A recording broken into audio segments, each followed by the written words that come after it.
This Yes, conference will sir. now be recorded. Okay, any queries do you have during the previous sessions? No, sir. Okay, so No, then nothing. Thank you. let us start. Okay, so during yesterday's class we were discussing regarding the SAP version history. So SAP released the SAP R3 version during 1992, which is nothing but a real-time three-tier architecture in data processing. So it has 3 layers included in it, as we discussed earlier. The 3 layers are presentation layer, application layer, and the database layer. Okay, so with the help of with the introduction of the 3-layer architecture, SAP became quite popular and their customer base got increased drastically. Within the 2 years span of time, there was almost some 12,000 customers they were able to grab from the market. Okay, so the database they were using during this particular 1992 is the Oracle database and the DB2 database only. Okay, so during 1990 till 2008, till 2008 there was quite many version upgrades that has gone. Then during 2008 they almost completely released one more version known as SAP R3 ECC 6.0. SAP R3 ECC 6.0. When I say ECC 6.0, it is nothing but enhanced package. No, enterprise ECC is nothing but enterprise core component. Enterprise core component.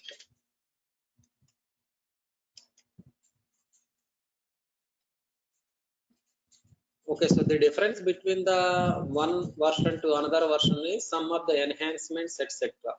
Okay, so you have a solution. That particular solution they have made some changes and they were able to upgrade their existing solutions. That is what is nothing but enhancement or the solution upgrade. Okay, so then during 2010 and 12, they released one more version known as SAP R3 ECC 6.0 EHP 7. When I say EHP, it is nothing but enhanced package. EHP, the full form of EHP is enhanced package.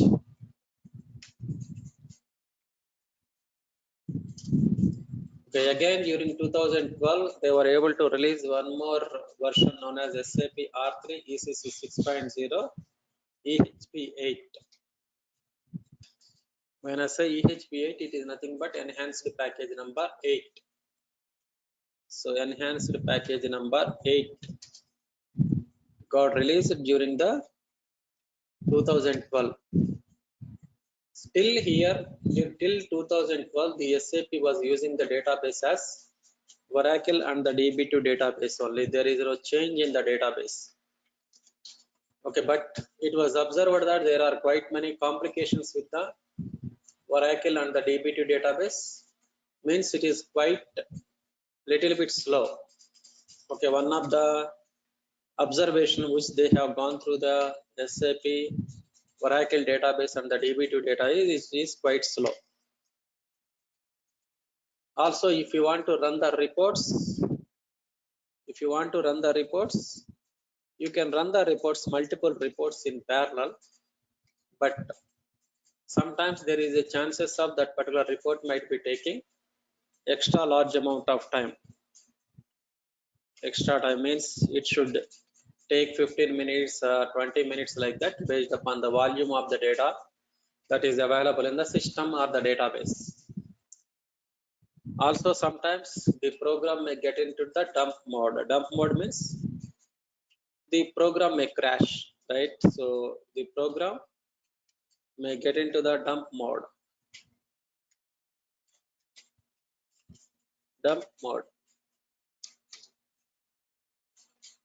So SAP thought if you wanted to run the reports separately, means in Oracle database and the DB2 database, if you want to execute the reports within the material management module, let us say we have material management module. Within the materials management module, there are quite many SAP standard reports are there. If you want to execute those reports within the SAP materials management, it is a little bit a difficult task. Why? Because it will, so the program may fail sometimes, or it may go to the dump mode, etc. So if you want to have the reporting properly happen in case of the Oracle database and the DB2 database, what SAP did? SAP did all together a separate module developed for the only specific to the reporting purpose. That is nothing but your SAP BIBO. They developed separate module specific to the reporting. Why? Because if you execute the reports within the SAP materials management, there is a chances of that particular report may get dump mode, or it will take a lot of time. So SAP thought, why don't we separately develop a module only for the reporting purpose? So that is nothing but a BIBO is the reporting tool that they have developed, nothing but a business intelligence and the business objects. Business intelligence / business objects.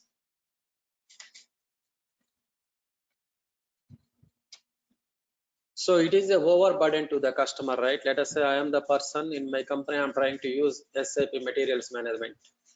But for the reporting purpose, I may go for the altogether a separate module, which will take extra cost, right? It will be extra cost to me. So that is the reason SAP thought, we have so many issues with the Oracle database and the DB2 database. Why don't we change the complete database from Oracle database to or DB2 database to another database? So they introduced during 2015 completely a database change from Oracle database to database / DB2 database to HANA database. The latest database that is available in the present market is HANA database. So within the HANA database, there are two types of things: cloud-based and on-premise. So these are the two types of database that is available in the present market, etc. Okay, no one will ask what is cloud-based and what is on-premise based. As a functional consultant, it is a technical thing, but you just keep it in your mind that the present and the latest exactly database that is going on in the SAP latest versions are cloud database and the on-premise. Mostly the cloud is going on.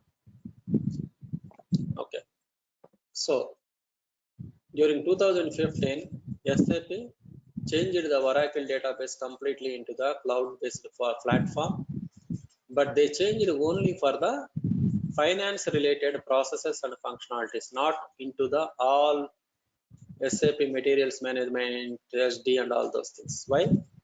If the database change fails, then it will be a problem to the entire software, right? So that is the reason they wanted to have a trial on one of the module with the database change. If it is success, then they will go for the others. So they did a trial upon finance solutions for the database change, right? Finance solutions. So and they called that particular database change for the finance related solutions as a simple finance module.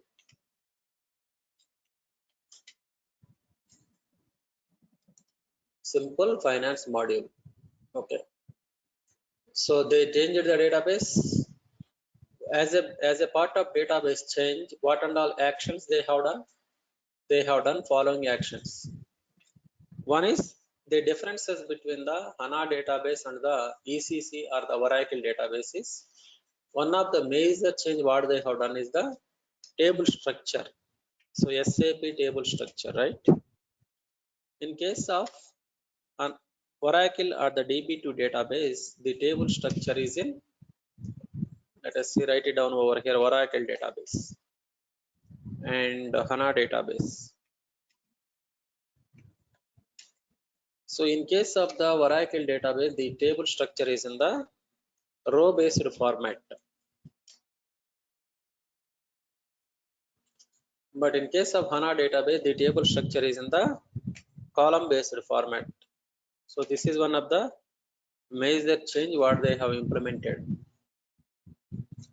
So what is the difference between the row-based format and the column-based format? What changes they observed? They observed that in case of the, if you structure the tables into the column-based format, then the speed of the system will be, it was observed that the speed of the system was got increased drastically to 18 times greater than the Oracle database. Let us say, if I am executing one report in Oracle database, let us say it took 18 minutes. But the same report I can process within the HANA database within 1 minute. That means HANA database is 18 times faster than the 18 times faster than the Oracle database. Okay, so this is one of the interview question. So interviewer can ask, what is the differences between the HANA Oracle database and the HANA database? Then you should be able to tell these things. Also, parallel processing of the reports means you can run the reports parallelly. Means 10 reports or 20 reports you can run parallelly in HANA database. The system performance will not impact parallel processing of the reports. But here, if you are running the parallel processing of the reports, means if you are running 5 or 6 reports in one go, there is a chances of that the system load will be increased and it will take a hell lot of time to execute the reports. Okay, also the other thing is the programs. Let us say in Oracle database, I have quite many programs. Those programs are compatible enough with the Oracle and the DB2 database. But when they migrated from HANA database, from Oracle database into the HANA database, okay, what they have done, they have simplified the programs, right? Simplified the programs so that whatever may be the programs that are available in the HANA database will be compatible enough to the atmosphere of the HANA. Let us say if I have completely transferred the as it is the Oracle database programs, so they will not be compatible enough to the HANA database, right? So I need to make the program changes according to the HANA database so that they will be able to compatible enough with the HANA. So one of the major changes is the simplification of the programs. So what is the advantage of the simplification of the program? The advantage of the simplification of the programs are, let us say, you take one example. If you post one thing, goods receipt in the Oracle database, there will be one thing known as a material document. If you post a material document in Oracle database, there are 26 different tables are getting updated. 26 different database tables are getting updated. But if the same movement or the material document, if you create on HANA database, then there is only one table getting updated. Okay, so let us say I am the ABAPer. I wanted to write one new coding based upon the one material document. So if I want to write the coding for a particular report based upon the material document which I have created, I need to write the logic based upon 26 different tables if I am developing the report in the Oracle database. But the same report, if I am trying to develop in the HANA database, I need to write the coding based upon the one particular table only. So my program will be very easy in HANA database. I can write the program in a simplified manner, right? But here I want to write the logic to fetch the details from the 26 different tables, which will cause a lot of complexity into the program. Okay, apart from this, we have so many other advantages as well. So all those advantages we are going to discuss when we are discussing the solutions on the further sessions. Okay, but I don't want to confuse you by explaining everything over here, but these are the some of the 3 to 4 main differences between the HANA database and the Oracle database. This is one of the interview question. If you go for any one of the interview, definitely there will be a question on the differences between the Oracle and the HANA database. Okay, but we can discuss, we can elaborate this thing in more when we are executing into the further sessions. Any doubts in understanding the differences between the Oracle and the HANA database?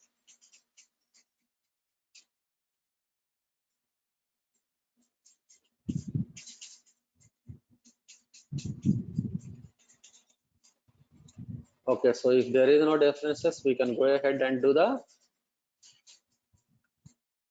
another. Okay, so during 2015 they released one of the solution known as simple finance, for which there is a change in the database.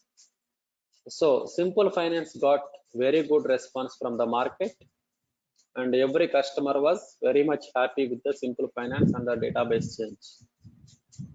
So SAP thought, why don't we change the database for the logistics modules as well? So they have released one of the solution known as a simple logistics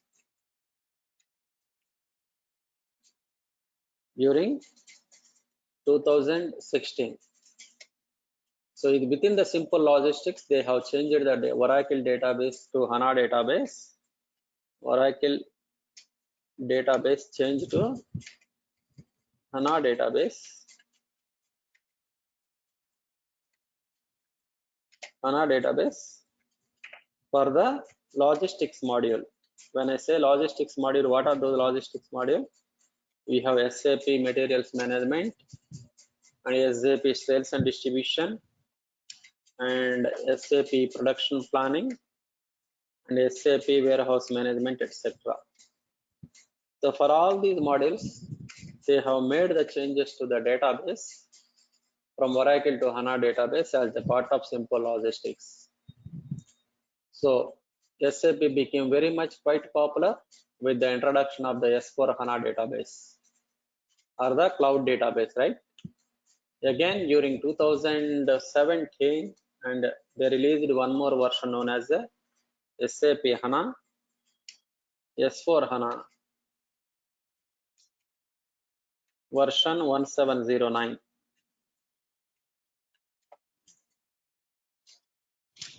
Okay, so again during 2018, they released one more version SAP HANA S4 HANA version 1809. Again during 2019, they released one more version SAP HANA S4 HANA 1909. Okay, so one version to another version, what are the differences? The differences is the solution upgrades, also the look and feel of the screens. Okay, so such type of modifications they have done.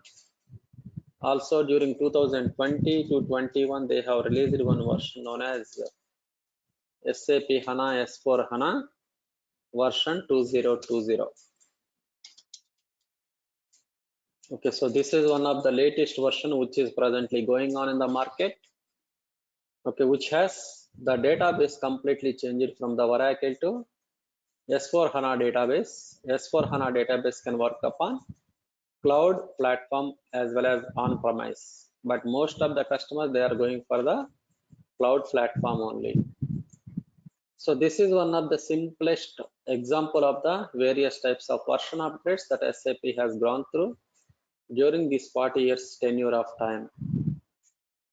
Okay, so with this we were able to complete the SAP version management and the various differences and the advantages of the SAP against the other softwares.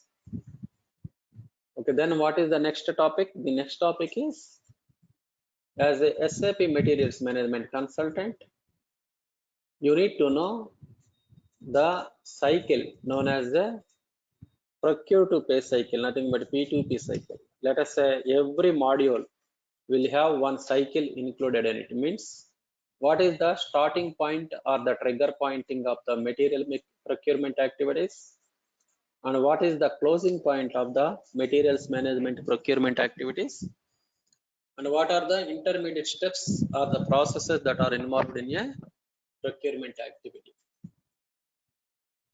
right?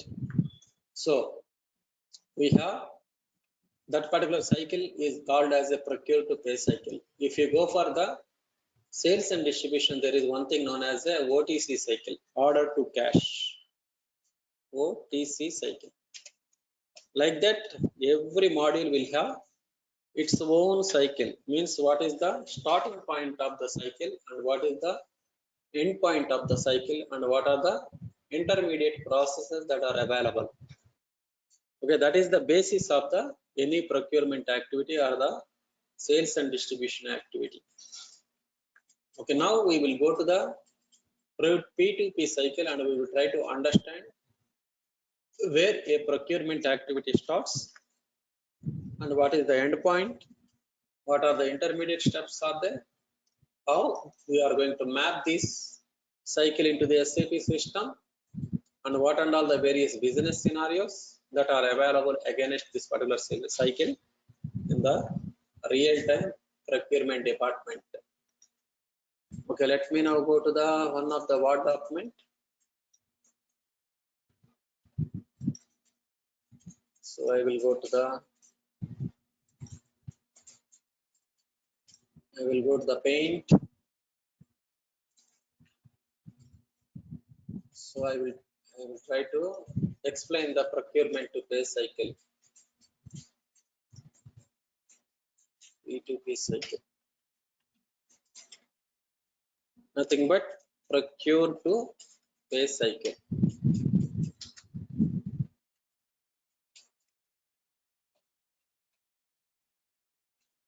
So let us say how the procurement activity triggers in an organization we will see. Let us say I am the plant maintenance department supervisor. I wanted to do the maintenance activity for a particular material or the machine during the month of May. Let us say I'm trying to plan the maintenance activity for a particular machine during the month of May. For that particular plant maintenance activity, I need some spare materials. Let us say motor, I need 10 numbers. I need bearings. I need 20 numbers. So that I will be able to do the maintenance activity for a particular machine. Okay. Then there is one more department known as production department, right? I will take the production department. For the month of May, I wanted to produce, let us say, 1000 refrigerators. To produce 1000 refrigerators, I need to have all the raw materials available with me, right? So one of the raw material or the spare material which is required in the refrigerator is a compressor. Let us say I need a compressor of 1000 numbers for the month of May production. Then what I will do? What is the first and foremost activity these two people are going to do? So these people will go to the stores department or the inventory management department and they will verify whether whatever may be the spare materials that are required for their production for the month of May is available within the stores department as a stock or not. What is happening? Okay, let us say this is the stores department.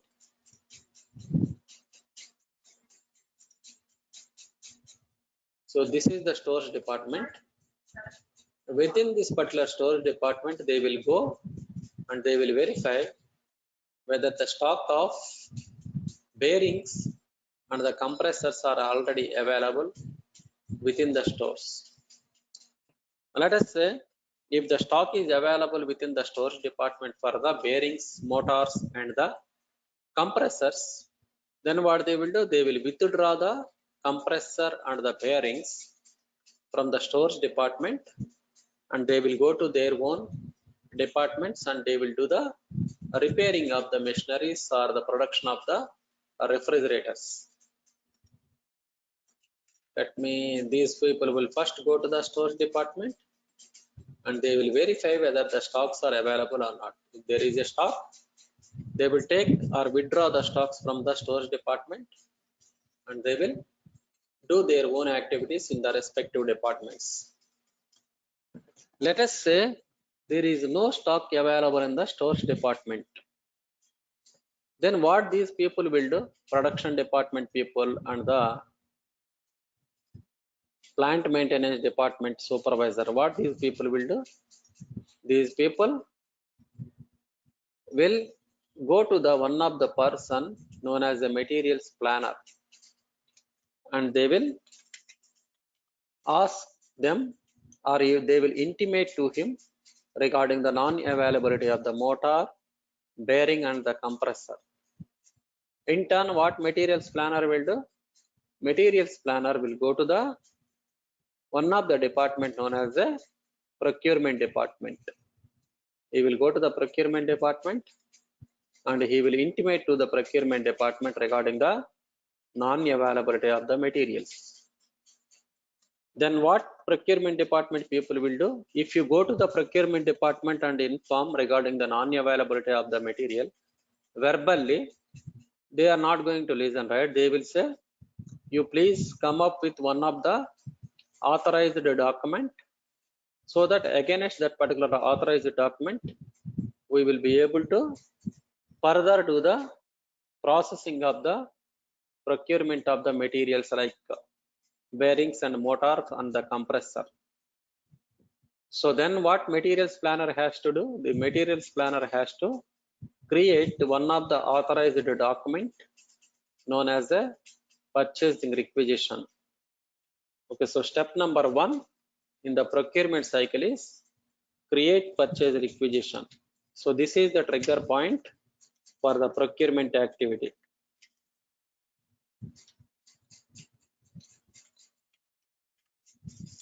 So purchase requisitions can be created in 2 ways. One is manual creation of the purchase requisition. Manual creation of the purchase requisition.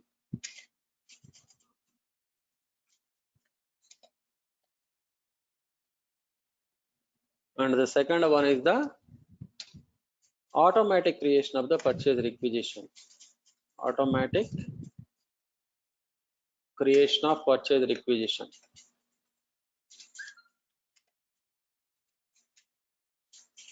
So this is one of the interview question. They will ask what are the steps that are involved in the procurement cycle and what is the relevancy of the each and every step within the procurement cycle. So then you should be able to explain these details in detail.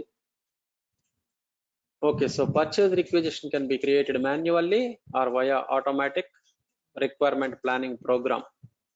So automatic creation of the purchase requisition will happen via material requirement planning program. There is one program known as MRP. So by using which you will be able to create the purchase requisitions automatically. Also, the purchase requisitions can go through the proper approval mechanism.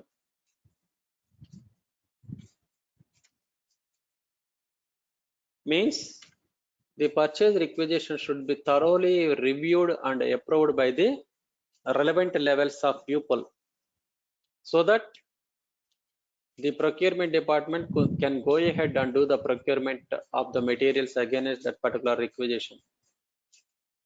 What is the meaning of this? Meaning of this is there are quite many number of people creating the requisitions in the company.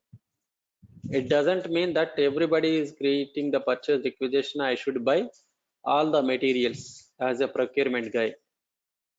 I need to be thoroughly verify whether that particular material is required really into the production processes, are required for a particular person really. Then only I need to go for the further procurement activities. Otherwise, I should not take any action on that particular requisition.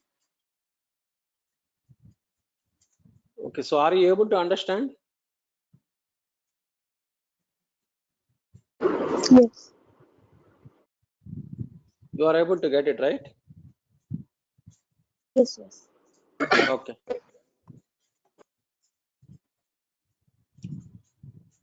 Okay, so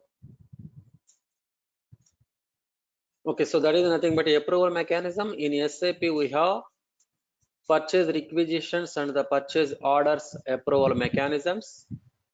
How to configure those approval mechanisms and all those things, we will see it in our coming sessions. Okay, but what is the manual creation of the purchase requisition? But what exactly a purchase requisition? And how many sections of it will be having? I think anyone knows what is purchase requisition in your experience. So normally in an organization, it will be called as an indent. Okay, in layman terminology, I can call it as an indent, but in SAP terminology, I will be calling that particular that particular document as a purchasing requisition.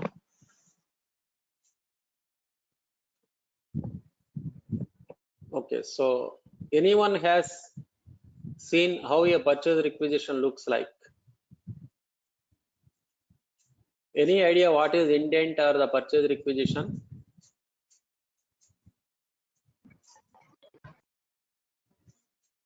Hello? No. No idea. Okay. So purchase requisition is nothing but a request from the user departments upon procurement departments regarding the material procurement. Let us say I am the production department supervisor. I want to buy one bearing so that I will be able to use that particular bearing in my production processes. So I need to intimate that particular requirement to the procurement department, right? So how I will intimate? I will intimate by creating one of the authorized document known as purchase requisition. Against that particular purchase requisition, the procurement department will go for the procurement activities. So let me show it to you how a purchase requisition looks like.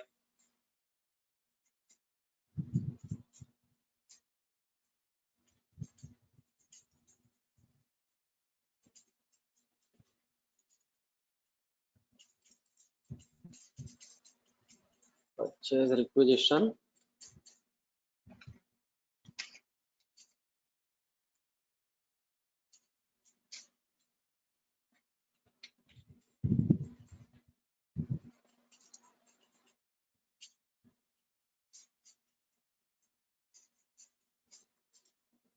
Purchase requisition example. Purchase requisition template.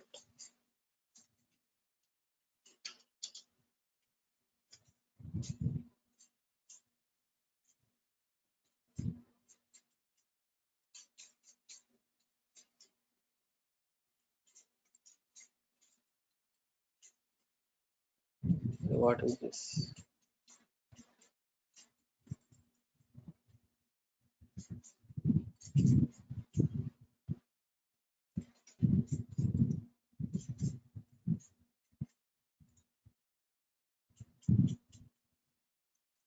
So the purchase requisition looks like this, right?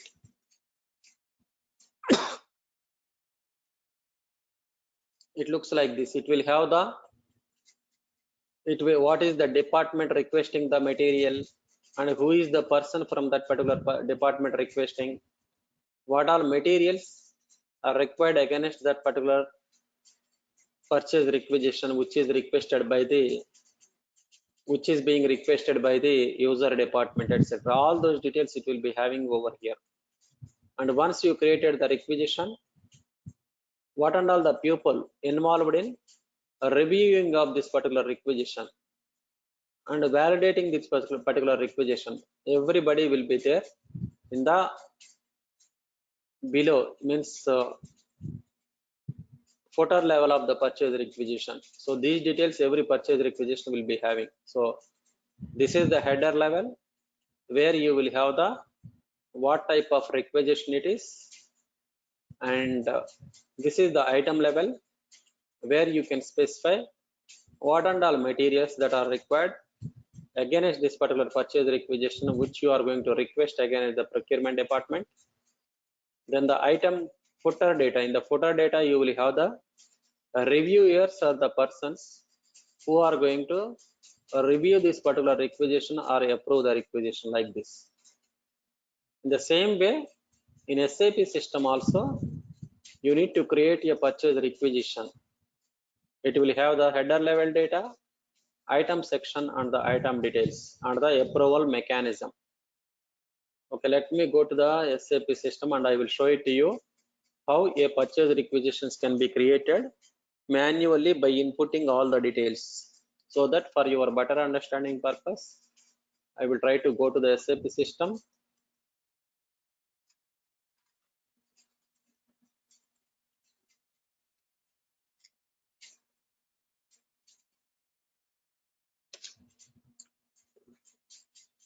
So I will go to the logistics, materials management, purchasing, purchase requisition, ME51N to create a purchase requisition.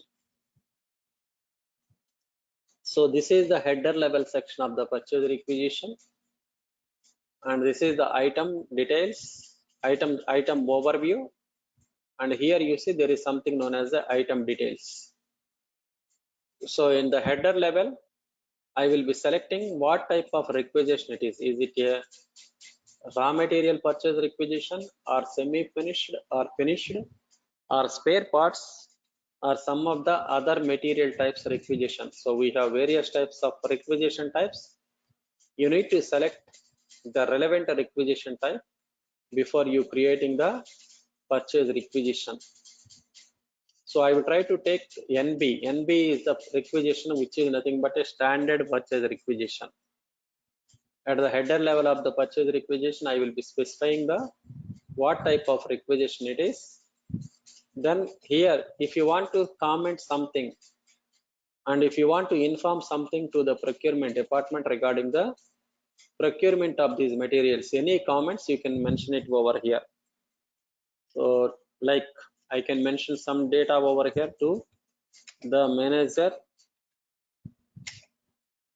procurement department, please buy following materials.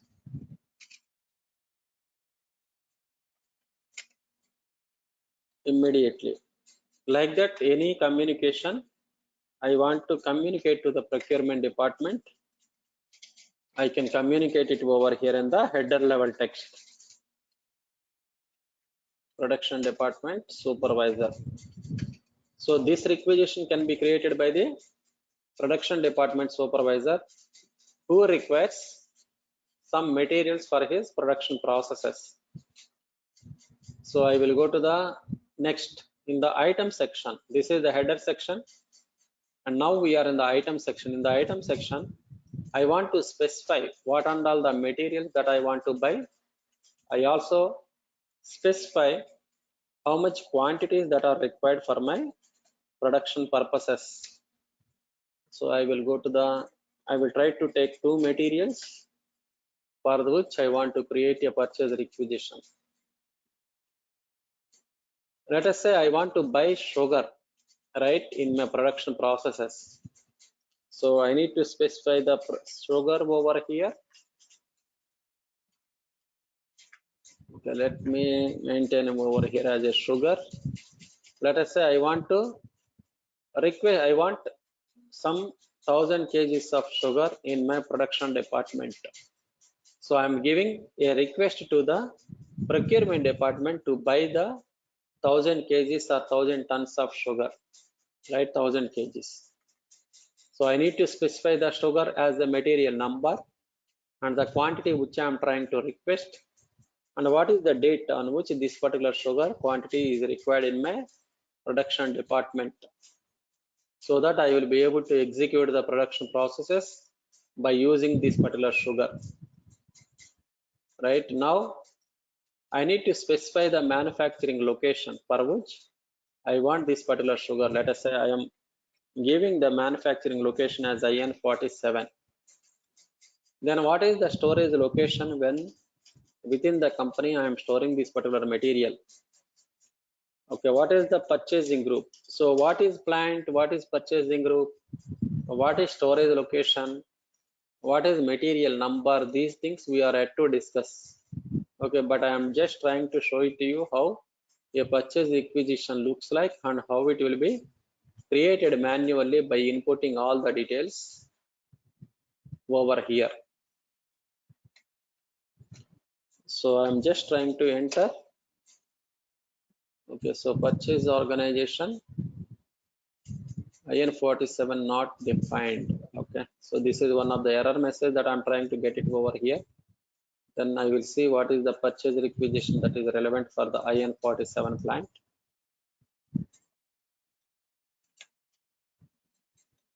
Okay, just trying to show it to you how your purchase requisition can be created, but we are going to discuss all these details in detail when we are going into the further sessions. IN49 purchase organization, IN47 is available, right? IN47 it's there.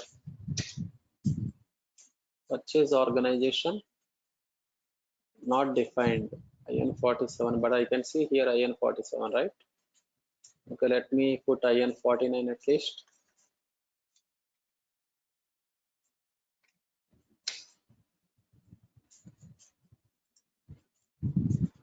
So still there is some problem. Let me see.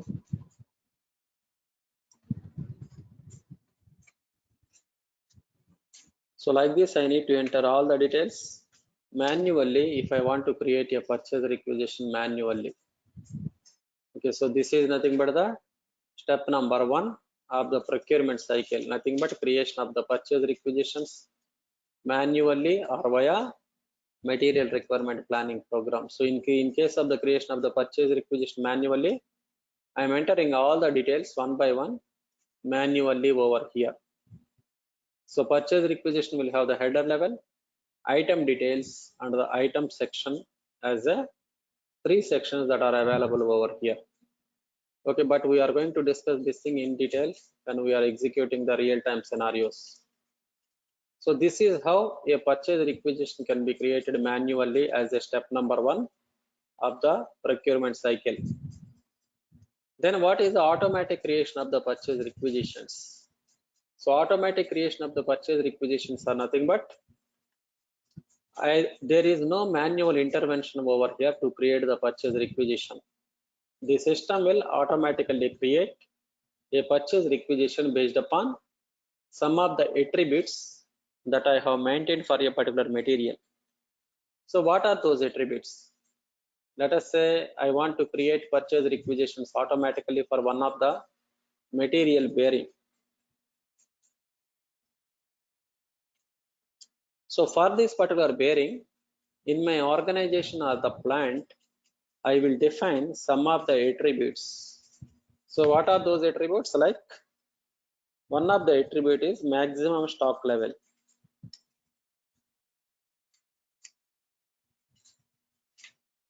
So for this particular bearing, I want to keep a maximum stock of 50,000 numbers in my company. Then minimum stock level I can define for the material in my company, means I can keep a minimum stock of, let us say, 10,000 numbers. So I need to define, I can keep 50,000 as the maximum, I can keep 10,000 as the minimum. I should not exceed 50,000. If I exceed to keep the stock of the material more than 50,000, I am unnecessarily blocking my money by procuring excess materials. If I keep very low materials like 5,000, then I will be losing the production because of non-availability of the materials. So to avoid those two things, I need to define one maximum stock level and one minimum stock level. Also, there is one more thing known as the reorder point stock level.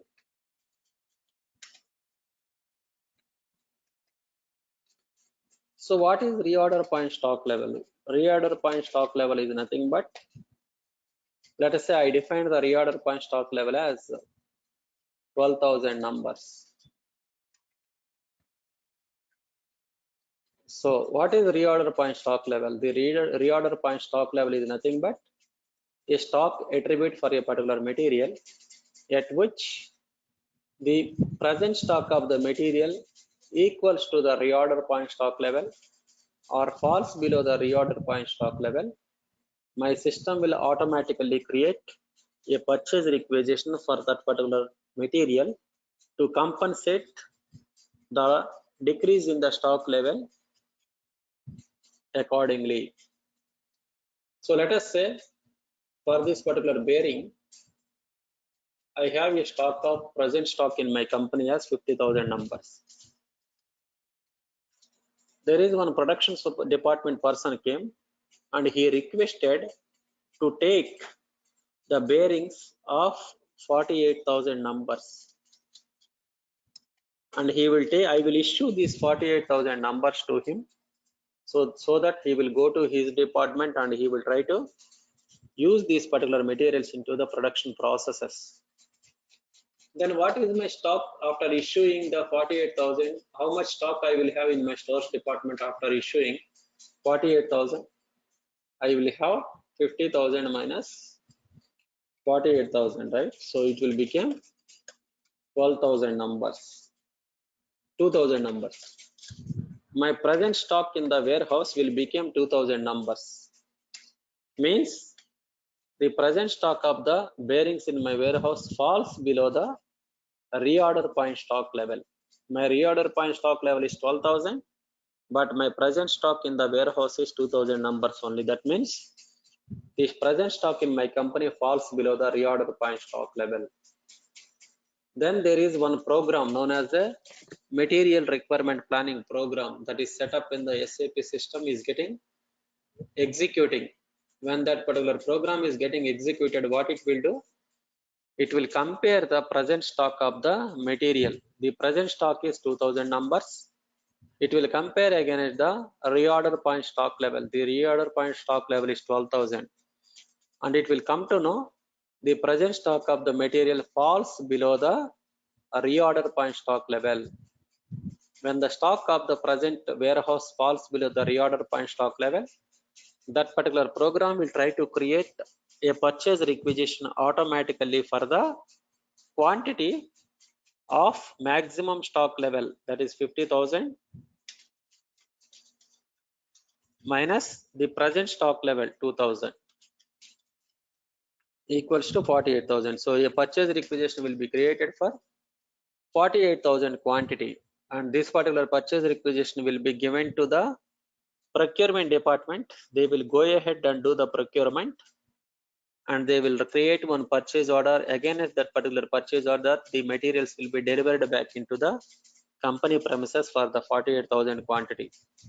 When you receive the 48,000 quantity, your stores or the warehouse stock again will become 2,000 plus 48,000, right? So it will become again 50,000. So this is the functionality which you are going to use it in case of the automatic creation of the purchase requisitions. So what is the program that is being used, and where I am maintaining these attributes of the material? So I will go to the one of the master data known as the material master data. In the material master data, there are some places where I need to maintain the attributes of these materials.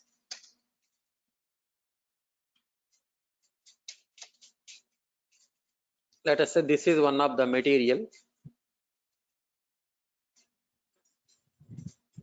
I created for plant IN47.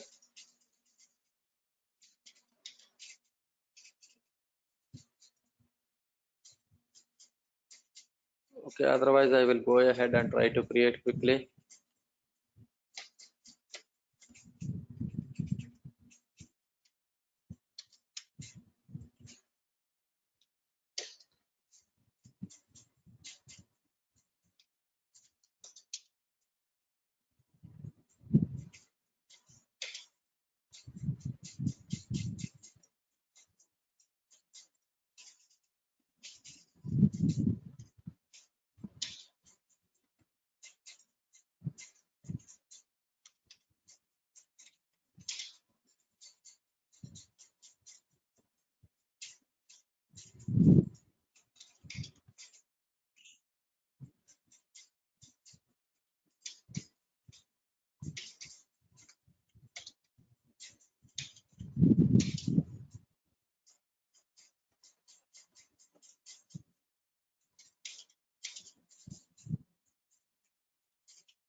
So here you see there is something known as the material MRP. Here you have the options to maintain the reorder point level, right? So let us say reorder point level is 12,000. And what is the maximum stock level? Maximum stock level I can put 50,000. And what is the minimum stock levels? I will go to the MRP2. So here you see there is something known as a minimum stock level, right? Minimum safety stock or the minimum stock levels. Let us say minimum stock levels is 80,000, 8,000. Planned delivery time I need to put 30,000. So these are all the levels at which I'm going to maintain the attributes of a particular material. Based upon these attributes which I have maintained over here, there is one program known as the material requirement planning program, which is getting executed. Where it is created under the production planning module. I will go to the production planning, material requirement planning, total planning, MD01. This is the transaction code which will be used to create the requisitions automatically based upon the parameters which I have maintained. So the program is now getting executed over here, and it will try to create the purchase requisitions automatically for the materials where there is a stock falls below the reorder point stock levels. Okay, so this is, I just want to show it to you how a purchase requisition can be created manually and via material requirement planning program. So any doubts on today's session?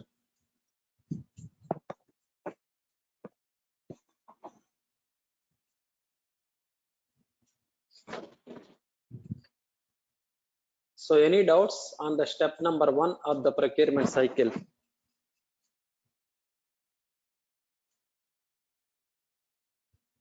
Can you hear me? Yes, yes. Yeah, hi. I have a Any doubt actually. Yes. The thing is that when we are entering the it's like 1,000 or 10,000 units you are entering, right? So after when while you are running that, the units are going to be changed, right? I have observed the thing. It is automatically generated, or is there any units we have to enter? It will automatically generate, means, but you need to run the program specific to a plant. So this is the plant. Yeah. I'm trying to generate the program for this particular plant. What and all the materials? Let us say you have 1,000 materials under this plant. The program will check for each and every material what is the present stock and what exactly the reorder point level stock and what is the existing stock. Accordingly, it will try to create the requisitions for all the materials where there is a stock falls below the reorder point level stock or equals to the reorder point level stock. But you need to define these parameters. Okay, but these are the some of the parameters which are already maintained. But if you want to make changes to these parameters, you can make changes. Like now 2 is there, I can put 3 like that. No, what I'm asking is, while we are entering the material required quantity we have in our stock, you have entered 8,000 something like units. Okay, and while you're executing this thing, you got 8.000. Where I got 8.000? Can you please come back? Where I got You 8.000? have, It is yeah, nothing while you but are in entering the SAP. details at IN47, in the initial stage, we have entered One IN47, minute. which is not available, and we have created it. In SAP, it is a Germany product, right? So in India, if you put 8, how you will put 8,000? In India, 8,000 is like this, right? 8,000. It is like that. But if Mm-hmm. in SAP, you will put it as 8,00 like that. If you put 8,00, that is Okay. nothing but 8,000. No, So in the system if only itself, if you taking a put Germany language, right? 8.000 in India, if you put 8.00, it is 8, right? But in Yes. SAP, if you put 8.00, it is 8,000. It is a Germany Okay. product, Okay. right? You need to understand like. Mm-hmm. But Okay. in Okay. SAP, Fine. if you Thank put you. 8,00, it is 8, not 8,000. Mm-hmm. Okay, so such type of things are there. You will come to know when you are really Okay. practicing. Thank you. You will come to know what is this thing. Okay, then so we can meet on Monday. Sunday there is no class. We can meet on Monday. Thanks for joining the call. Okay, then if you have Thank any you. questions, we can discuss in the Monday class. Thanks a lot. Bye bye.